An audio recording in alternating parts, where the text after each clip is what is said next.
यरूशलम, Al-Quds या Jerusalem, सदियों से यह शहर ऐतिहासिक घटनाओं का गवाह रहा है। यह दुनिया के 3 प्रमुख धर्मों यहूदियत, ईसाईयत और इस्लाम की आस्था का केंद्र है। इस शहर के आंगन में ये तीनों धर्म परवान चढ़े हैं। हालांकि मौजूदा हालात में यह मानना मुश्किल है कि इन तीनों धर्मों में किसी बात पर एकता भी हो सकती है, लेकिन यह भी सच है कि सैकड़ों बिंदु हैं जहां ये तीनों धर्म एक नजर आते हैं। इनमें से कई बिंदु यरूशलम में हैं, और जो एक चीज तीनों धर्मों को जोड़ती है वो है पैगंबर इब्राहिम, जो इन तीनों के ही पितामह हैं। मुसलमान सब जुडाइज़म के लिए, क्रिश्चियनिटी के लिए, फिर उसके बाद मुसलमानों के लिए, तो तीनों का ये धार्मिक स्थल है वहाँ पे। और इसी वजह से वहाँ पे जो क्रिश्चियन है वो मुसलमानों के साथ मिलके, अरबों के साथ मिलके लड़ाई भी लड़ रहे हैं कि वो चाहते हैं कि पैलेस्टाइन में ही रहना चाहिए। वो अपने को स्वयं पैलेस्टीनियन कहते हैं। आदम, नूह, लूत, सुलेमान, याकूब, जकरिया, सालेह, खिज्र, दाऊद, अय्यूब, इसाक, इस्माइल और मूसा समेत तमाम पैगंबर हैं जिनकी तीनों ही धर्मों में बराबर मान्यता है। तोराह की तमाम कहानियां बाइबिल में और इन दोनों के तमाम किस्से और नबियों के कारनामे कुरान में जस के तस रख दिए गए हैं। सारा और हाजरा तीनों धर्मों में विशेष स्थान रखती हैं। कुरान में ईसा की मां मरियम पर एक पूरा सूरा है। इसके अलावा कई जगह न सिर्फ तीनों धर्मों के धर्मस्थल बल्कि धार्मिक प्रतीक और पूजा पद्धतियां भी मेल खाती हैं। हिब्रू का शलोम अरबी में सलाम हो जाता है। यहूदियों की टोपी वेटिकन में थोड़ी बड़ी तो अरबों में थोड़ा और बड़ी हो जाती है। यरूशलम में आकर तीनों ही धर्मों की आस्थाएं चरम पर होती हैं। जो यरूशलम तीनों धर्मों को जोड़ सकता था, वही अब तीनों के बीच विवाद का केंद्र बन जाता है। इन तीनों मजहबों का वहाँ पर बड़ा अच्छा बेस है उस जगह पर, और इन तीनों मजहबों की बहुत ही अहम और पूरी दुनिया में जिसे कहा जाए सबसे महत्वपूर्ण उनकी मस्जिद भी है, चर्च भी है, और जूस का जो टेम्पल हैं वो भी वहाँ पर जेरूसलम में मौजूद हैं। धर्म के नाम पर झगड़ा इनके लिए नया नहीं है। इजराइल के जन्म से बहुत पहले इन तीनों के बीच कई युद्ध और धर्म युद्ध हुए। यहूदियों ने कभी ईसा को बतौर पैगंबर मान्यता नहीं दी। ईसाई और मुसलमानों ने अपने अपने धर्म को यहूदियत का सुधरा हुआ रूप माना। यानी विवाद की वजह न कम है और न नई। अब इजराइल यरूशलम को अपनी राजधानी घोषित कर चुका है और अमेरिका ने इसे मान्यता भी दे दी है। अंतर्राष्ट्रीय बिरादरी इस मुद्दे पर इन दोनों से अलग राय रखती है। संयुक्त राष्ट्र 1967 के युद्ध और इसके बाद कब्जा किए गए इलाकों पर इजराइल का हक नहीं मानता। ये क्रिश्चियनिटी के लिए बहुत इम्पोर्टेंट हो जाता है, क्योंकि जीसस से भी ये जुड़ा हुआ गॉस्पल का मामला है। फिर उसके अलावा ये भी बहुत से क्रिश्चियनों का मानना है, इवन मुसलमान का भी, बहुत से मुसलमानों का भी मानना है कि दोबारा से जब हज़रत ईसा आएंगे तो वहाँ वो अपनी स्टेट, वहाँ पे किंगशिप उनकी इस्टेब्लिश होगी, और फिर वहाँ पे उसके बाद फिर उस समय के बाद डे ऑफ जजमेंट होगा। अंतर्राष्ट्रीय बिरादरी का मानना है कि यरूशलम किसी एक देश या धर्म का नहीं हो सकता। यरूशलम के जिस सुलेमानी मंदिर को यहूदी अपना केंद्र मानते हैं, उस पर ईसाई और मुसलमानों का भी उतना ही दावा है। यरूशलम में 158 गिरजाघर और 73 मस्जिदें हैं जो इन दोनों धर्मों की इस शहर पर दावेदारी बनाए रखती हैं। यानी विवाद इतना सीधा नहीं है जितना अमेरिकी राष्ट्रपति डोनाल्ड ट्रंप और इजरायली प्रधानमंत्री बेंजामिन नेतन्याहू साबित करना चाहते हैं। फिलहाल अमेरिकी दूतावास पूर्वी यरूशलेम समेत पूरे शहर पर इजरायल का कब्जा साबित करने की कोशिश में है। डोनाल्ड ट्रंप का मानना है कि इससे मध्य एशिया के कई विवाद खत्म हो जाएंगे। इधर यूरोपीय देशों समेत पूरी दुनिया मान रही है कि ये नए विवादों को जन्म देगा। इस लिहाज से मध्य एशिया में अभी शांति की उम्मीद करना जल्दबाजी होगी। वैसे भी पैगंबर इब्राहिम के वंशजों में आसानी से फैसले नहीं होते और न ही ये आसानी से किसी के फैसले मानते हैं। अंकिता के साथ जैगम मुर्तजा, राज्यसभा टीवी। तो यरूशलेम का महत्व धार्मिक तो है ही, लेकिन राजनीतिक रूप से भी इस इलाके की खास अहमियत है। ये इलाका सिर्फ इजराइल और फिलिस्तीन के बीच विवाद की वजह नहीं है, बल्कि वैश्विक राजनीति का भी एक अहम केंद्र है। लेकिन अमेरिकी राष्ट्रपति डोनाल्ड ट्रंप ने इतना बड़ा फैसला आखिर क्यों किया, और उसके साथ कौन कौन खड़ा है अमेरिका के साथ इस फैसले में, आइए जानते हैं इस रिपोर्ट के जरिए। दुनिया में शायद ही कोई ऐसा शहर होगा जिसके लिए इतना खून बहा। यरूशलेम पर कब्जे की ये कहानी शताब्दियों पुरानी है। दुनिया की कोई ताकत इस विवाद का अंत करने में कामयाब नहीं हो पाई।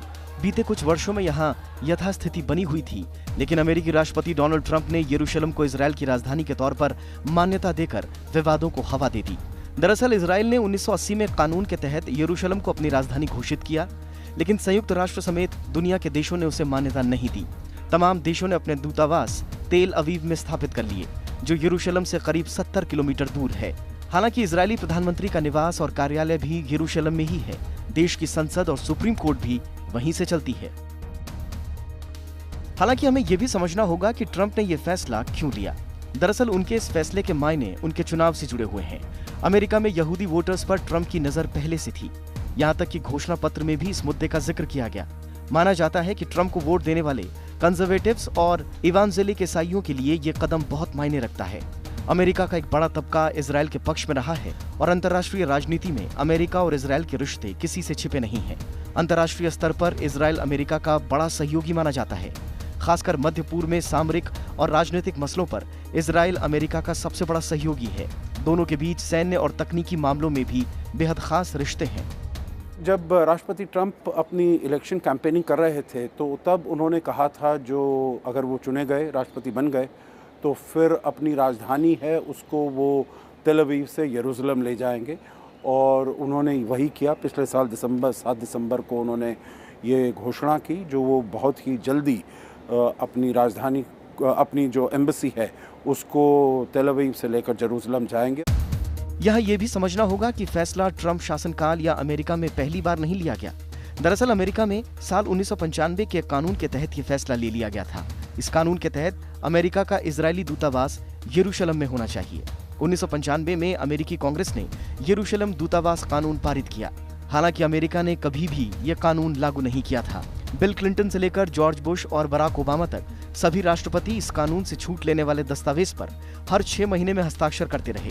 दरअसल कानून पास करने के बावजूद अमेरिका नहीं चाहता था कि वो यरूशलेम की यथास्थिति भंग करे, लेकिन ट्रंप ने यह फैसला कर इलाके में पुराने विवाद को ताजा कर दिया। हालांकि ट्रंप के इस फैसले का विरोध उनके सहयोगी देशों ने भी किया। फ्रांस ने इलाके में शांति के लिए इस फैसले को खारिज कर दिया। ब्रिटेन ने इसे एक तरफा फैसला बताते हुए कहा कि यरूशलेम को फिलिस्तीन और इजराइल के बीच बांटना चाहिए। अरब देशों में तो स्वाभाविक तौर पर गुस्सा फूट पड़ा और अमेरिका के इस फैसले के खिलाफ लोग सड़कों पर उतर आए।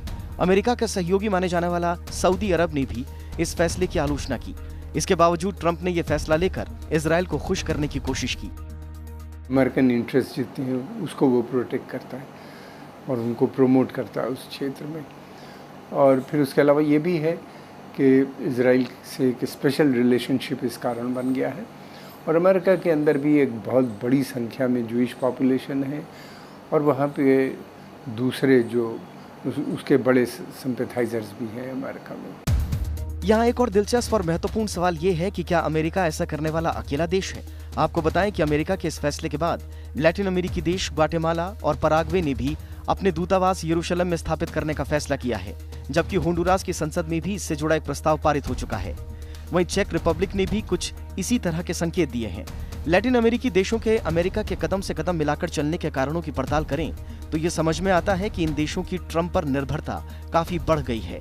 ग्वाटेमाला के राष्ट्रपति जिम्मी मोरालेस हाल ही में भ्रष्टाचार के आरोप में घिरे हुए हैं, जबकि होंडुरास के राष्ट्रपति होवान ओरलांडो हर्नांडेज हालिया चुनाव में वोटर फ्रॉड के आरोपों से परेशान हैं। ऐसे में इन नेताओं को अमेरिकी राष्ट्रपति की खास जरूरत है। इजराइल के प्रधानमंत्री बेंजामिन नेतन्याहू ने भी दावा किया था कि अमेरिका के अलावा करीब आधा दर्जन देश अपना दूतावास यरूशलेम ले जाने को लेकर गंभीर हैं। आपको बताएं कि दिसंबर 2017 में अमेरिका की ओर से यरूशलेम को इजराइल की राजधानी घोषित किए जाने के खिलाफ संयुक्त राष्ट्र महासभा के प्रस्ताव पर 128 देशों ने अपनी सहमति जताई थी। अमेरिका के खिलाफ वोट करने वालों में भारत भी शामिल था। प्रस्ताव पर हुई वोटिंग में सिर्फ 9 देशों ने ही अमेरिका के साथ सहमति जताई। इसमें Guatemala, Honduras, Israel, Marshall Island, Nauru, Palau और टोगो शामिल थे। इसके बाद संयुक्त राष्ट्र महासभा ने एक प्रस्ताव पारित कर अमेरिका से यरूशलेम को इजराइल की राजधानी के तौर पर मान्यता देने के फैसले को वापस लेने को कहा था।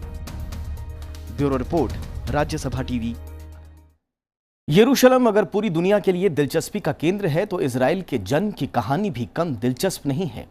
इजराइल का जन्म आधुनिक इतिहास की बड़ी घटनाओं में से एक है। इस सदी के सबसे ज्यादा संघर्षों की वजह भी ये है। दूसरे विश्व युद्ध के बाद से इजराइल फिलिस्तीन विवाद कई बार जंग की वजह बना। हजारों लोग इस वजह से अपनी जान गंवा चुके हैं, जबकि लाखों बेघर हैं। आगे बढ़ने से पहले जान लेते हैं इजराइल का जन्म और अरब इजराइल विवाद की कहानी।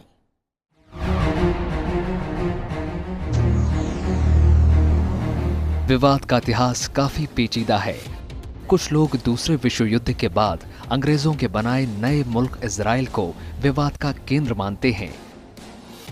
हालांकि इस इलाके में संघर्ष की शुरुआत इससे काफी पहले ही हो चुकी थी। इस इलाके पर मुसलमान, ईसाई और यहूदी बराबर का हक जताते हैं और इन तीनों ही धर्मों में यरूशलेम का बराबर धार्मिक महत्व है। दरअसल इब्राहिम इन तीनों ही धर्मों के प्रवर्तकों के पितामह माने जाते हैं और यरूशलेम इब्राहिम का शहर है। इब्राहिम के दो बेटे थे, इस्माइल और इसाक। इस्लाम धर्म के प्रवर्तक मोहम्मद इस्माइल के वंशज हैं, तो इसाक के वंश में यहूदी धर्म के प्रवर्तक मूसा और ईसाई धर्म के प्रवर्तक ईसा का जन्म हुआ। देखिए, इब्राहिम तो पैट्रियार्क थे। वो पहले प्रॉफिट थे जिन्हीं ने कहा था कि वननेस ऑफ गॉड, अल्लाह एक है, खुदा एक है और उसी की पूजा करनी चाहिए, उसी की इबादत करनी चाहिए। उसके बाद फिर जुडाइज़म आई, फिर जुडाइज़म से क्रिश्चियनिटी आई, फिर इस्लाम आया। तो ये तीन मज़हब आए और इनका आपस में बहुत मेल है। मुसलमान जो यहूदियों की होली बुक है वो मुसलमान भी उसको अपनी मानता है, क्रिश्चियन की जो होली बुक है उसको भी अपनी होली बुक मानता है, क्रिश्चियन भी ओल्ड टेस्टामेंट को मानते हैं। तो इस तरह इंटरकनेक्शन है बहुत इन तीनों का। उनके जो प्रॉफिट हैं वो मुसलमानों के भी हैं, क्रिश्चियनों के भी हैं।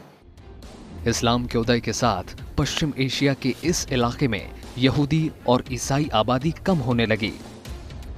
1880 के आसपास यहाँ धर्म के नाम पर इलाके के मुस्लिम, यहूदी और ईसाइयों के संघर्ष छिड़े। इसके बाद ये इलाका ब्रिटिश और ऑटोमन सत्ताओं के संघर्ष का केंद्र बना। इस दौरान यहाँ यूरोप से लाकर करीब 65,000 यहूदी बसाए गए। 1914 में यहाँ अरब मूल के लोगों की आबादी करीब 5 लाख थी। 1922 से ये इलाका ब्रिटिश हुकूमत के कब्जे में था। इस दौर में भी यहाँ यहूदियों और फलस्तीनियों के बीच दबदबे की जंग जारी थी। यहूदी अपने लिए नया देश बनाने की मांग कर रहे थे। 1917 में ब्रिटिश के तत्कालीन विदेश मंत्री लॉर्ड बल्फोर ने यहूदियों से वादा किया कि फलस्तीन उनका नया देश होगा। ब्रिटेन ने एक बाल्फोर डिक्लेरेशन किया था, जो वहाँ के बाल्फोर वहाँ पर उनके प्रधानमंत्री थे, और उन्होंने ये घोषणा की थी जो जूज़ के लिए, जो भी यहूदी लोग हैं उनके लिए उनको अपना वतन दिया जाएगा, उनको अपनी टेरिटरी दी जाएगी। और जब द्वितीय महायुद्ध समाप्त हुआ तो तब वहाँ पर इजराइल की वहाँ पर स्थापना की गई। हिटलर के उदय के साथ यूरोप में यहूदियों की मुश्किलें बढ़ने लगी। लाखों यहूदी अपनी जान बचाकर यूरोप से भाग निकले। 1922 से 1939 के बीच 3 लाख से ज्यादा यहूदी फलस्तीन पहुंचे। 1940 आते आते स्थानीय लोगों ने बाहर से आने वाले यहूदियों का विरोध शुरू कर दिया। कई जगह हिंसक टकराव हुए, लेकिन ब्रिटेन ने अरबों के विरोध को दबा दिया। इसी बीच 30 नवंबर 1947 को संयुक्त राष्ट्र ने विवाद वाले इलाके को यहूदियों और अरबों के बीच बांटने की योजना को सहमति दे दी। समझौते के मुताबिक 15 मई 1948 को इलाके से ब्रिटेन ने अपना कब्जा छोड़ दिया, लेकिन अंग्रेज जाते जाते इलाके का नक्शा हमेशा के लिए बदल गए। 15 मई 1948 को नए देश के रूप में इजराइल का जन्म हुआ। पड़ोस के अरब देशों ने इसका विरोध किया। इजराइल और अरब देशों के बीच जंग छिड़ गई, लेकिन पश्चिमी देशों की सहायता से इजराइल ने अरबों का विरोध कुचल डाला। फलस्तीन के बड़े इलाके पर इजराइल ने कब्जा कर लिया। लाखों की तादाद में फलस्तीनी मुल्क छोड़कर भागने को मजबूर हुए। इसके बाद शुरू हुआ संघर्ष का कभी न रुकने वाला सिलसिला। इजराइल का भूभाग बढ़ता रहा, फलस्तीन नक्शे पर बनी बंदियों में सिमटता रहा। फलस्तीन के नाम पर गाजा पट्टी और पश्चिमी तट नाम के 2 टुकड़े रह गए। पैलेस्टाइन को जो हिस्सा मिला था वो वेस्ट बैंक, गाजा स्ट्रिप और अब कहा जाता है ईस्ट जेरूसलम का पार्ट था। वेस्ट जेरूसलम पे उसी वक्त तुरंत इजराइलियों ने अपना कब्ज़ा कर लिया था। हालांकि पूरा जेरूसलम को जो पार्टीशन ओरिजिनल पार्टीशन प्लान था उसमें ये था कि जेरूसलम को एक इंटरनेशनल सिटी जैसे वेटिकन है उस तरह का दर्जा देने का, लेकिन वो हो नहीं पाया। 1967 में अरब देशों और इजराइल के बीच दूसरी जंग हुई। 6 दिन के इस संघर्ष में इजराइल ने गाजा पट्टी समेत कई और इलाकों पर कब्जा कर लिया। तब तक पश्चिमी तट जॉर्डन के पास था। 1969 में यासीर अराफात ने फलस्तीन की सत्ता संभाली। 1973 में सीरिया और मिस्र ने सिनाई और गोलान इलाके को छीनने के लिए इजराइल पर हमला किया, लेकिन नाकामयाब रहे। 1978 में मिस्र और इजराइल के बीच कैंप डेविड संधि हुई, लेकिन इलाके में शांति कायम नहीं हो सकी। 1982 में इजराइल ने लेबनान पर हमला कर बेरूत में सैकड़ों फलस्तीनी शरणार्थियों को मार डाला। इस बीच में फलस्तीन की जमीन पर नई यहूदी बस्तियां बसती रहीं। जेरूसलम जो है एक अभी डिस्प्यूटेड टेरिटरी है। वहाँ पर संयुक्त राष्ट्र संघ में उसके ऊपर बातचीत हुई है और ये निर्णय लिया गया है जो इजराइल और फिलिस्तीन दोनों देशों के बीच में बातचीत होगी और बातचीत के बिना पर जो जेरूसलम का कैसे बंटवारा किया जाए, कैसे हिस्सा किया जाए और कौन सा हिस्सा किस देश की राजधानी बनेगा। और ये तब निर्णय लिया गया था जो पूर्वी जेरूसलम जो है वो फिलिस्तीन की राजधानी बनेगा।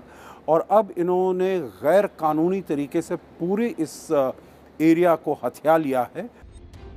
1987 में पश्चिमी तट और गाजा पट्टी में फलस्तीनियों ने फिर से आज़ादी का आंदोलन शुरू किया। 1993 में यासिर अराफात ने इजराइल के साथ ओस्लो में शांति संधि की। संधि के तहत पीएलओ और इजराइल ने एक दूसरे को मान्यता दे दी। इसके साथ ही पश्चिमी तट और गाजा में एक निश्चित सीमा तक फलस्तीन को शासन करने का अधिकार मिला। हालांकि इजराइल बाद में मुकर गया और उसने फलस्तीन को आज तक आजाद देश नहीं माना। 2000 में इजराइल ने पश्चिमी तट के एक बड़े हिस्से पर कब्जा कर लिया। 2008 में इजराइल में हमले कर गाजा में सैकड़ों लोगों को मार डाला।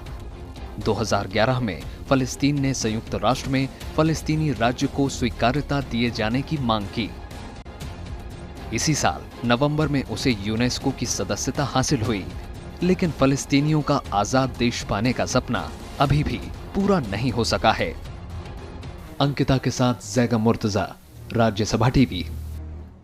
भूमध्य सागर और मृत सागर यानी डेड सी के बीच इजराइल की सीमा पर बसा यरूशलेम दुनिया के सबसे प्राचीन शहरों में से एक है।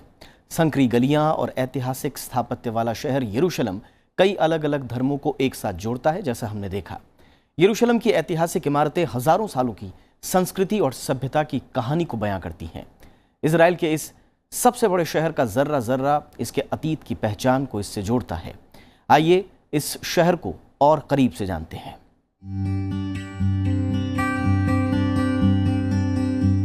यरूशलेम दुनिया का सबसे पुराना और पवित्र शहरों में से एक।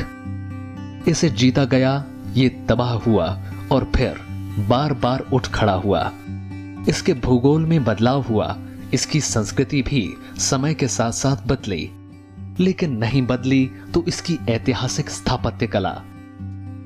यहाँ की शानदार ऐतिहासिक इमारतें आज भी इस शहर की पवित्रता, ऐतिहासिकता और धरोहर को अपने अंदर समेटे हुए इस शहर के अतीत को बयां करती है। हजारों सालों के इतिहास के लिए ये शहर दुनिया की आधी से ज्यादा आबादी की आस्था का केंद्र है। बाइबल में जिन चीज़ों का जिक्र है, स्टोरीज़ हैं, वो आपको दूसरी जगह पे भी वो स्टोरीज़ मिलती हैं। दूसरे मज़हब के भी लोग मानते हैं, भले उसमें थोड़ा सा अंतर हो। ईसाइयों के हिस्से में सबसे पवित्र चर्च सेपुल्कर चर्च है, जो दुनिया भर के ईसाइयों के लिए खास है। इस जगह पर ईसा मसीह की बहुत सारी यादें जुड़ी हुई हैं। ईसाई मान्यताओं के अनुसार ईसा मसीह को यहीं सूली पर लटकाया गया था। इसे गोलगोथा भी कहा जाता है। यही वो जगह भी है जहां ईसा मसीह फिर से जीवित हो गए थे। इस चर्च का प्रबंधन संयुक्त रूप से ईसाइयों के अलग अलग संप्रदाय करते हैं। ये चर्च दुनिया भर के लाखों ईसाइयों का मुख्य तीर्थ स्थल है, जो ईसा मसीह के खाली मकबरे को देखने आते हैं और यहाँ प्रार्थना करके उद्धार और सुख की कामना करते हैं। और इस्लाम भी क्योंकि यहीं पर इसी एरिया में, इसी क्षेत्र में पैदा हुआ, इसी क्षेत्र में पनपा, इसी क्षेत्र में बड़ा हुआ, इसी क्षेत्र से विस्तार हुआ उसका पूरी दुनिया में, तो वो भी यहाँ पर उसके बहुत पुरातन महत्व की यहाँ पर बहुत सारी ऐसी इमारतें भी हैं और इन तीनों धर्मों का भी आपस में बहुत ही गहन संबंध है। मुसलमानों का पवित्र स्थल गुंबदाकार डोम ऑफ रॉक यानी कुब्बत उल सखरा और अल अक्सा मस्जिद है। ये एक पठार पर स्थित है जिसे मुस्लिम हरम अल शरीफ या पवित्र स्थान कहते हैं। यह मस्जिद इस्लाम की तीसरी सबसे पवित्र जगह मानी जाती है। इसकी देखरेख और प्रशासन का जिम्मा एक इस्लामिक ट्रस्ट करता है, जिसे वक्फ भी कहा जाता है। मुसलमान मानते हैं कि पैगंबर अपनी रात्रि यात्रा में मक्का से यहीं आए थे और उन्होंने आत्मिक तौर पर सभी पैगंबरों से दुआ की थी। कुब्बत उल सखरा से कुछ ही दूरी पर एक आधारशिला रखी गई है, जिसके बारे में माना जाता है कि मोहम्मद साहब यहीं से स्वर्ग की ओर गए थे। दुनिया भर के मुसलमान यहाँ नमाज अदा करने के लिए आते हैं। मस्जिद अल अक्सा है, डोम ऑफ द रॉक है, रॉक ऑफ द डोम। फिर उसके अलावा वहीं पे वेलिंग वॉल है जो जिस पे यहूदी करते हैं। यहूदियों का मानना ये है कि वहाँ पे किंग डेविड का जो अपना टेम्पल बनाया था वो भी मस्जिद अल अक्सा के नीचे है। उसमें नीचे वो खुदाई भी कर रहे हैं, ढूंढने की कोशिश कर रहे हैं उसकी। उसके अलावा और भी वहाँ पे प्रॉफिट्स हैं, इनकी ग्रेव्स हैं या जो वहाँ पे बरी हैं। या यहूदियों के लिए कोटेल या पश्चिमी दीवार काफी महत्वपूर्ण है। ऐसा माना जाता है कि कभी यहाँ पवित्र मंदिर खड़ा था और ये दीवार उसी के बीच हुई निशानी है। यहाँ मंदिर के अंदर यहूदियों का सबसे पवित्रतम जगह होली ऑफ होलीज है। यहूदी मानते हैं कि यहाँ पर सबसे पहले उस शिला की नींव रखी गई थी जिस पर दुनिया का निर्माण हुआ। ये भी मान्यता है कि यहाँ पर अब्राहिम ने अपने बेटे इसाक की कुर्बानी दी थी। पश्चिमी दीवार होली ऑफ होलीज की वो सबसे करीबी जगह है जहां से यहूदी प्रार्थना करते हैं। इसका प्रबंधन पश्चिमी दीवार के रब्बी करते हैं। हर साल यहाँ दुनिया भर से लाखों यहूदी आते हैं और खुद को अपनी विरासत से जोड़ते हैं। Bureau report, Rajya Sabha TV.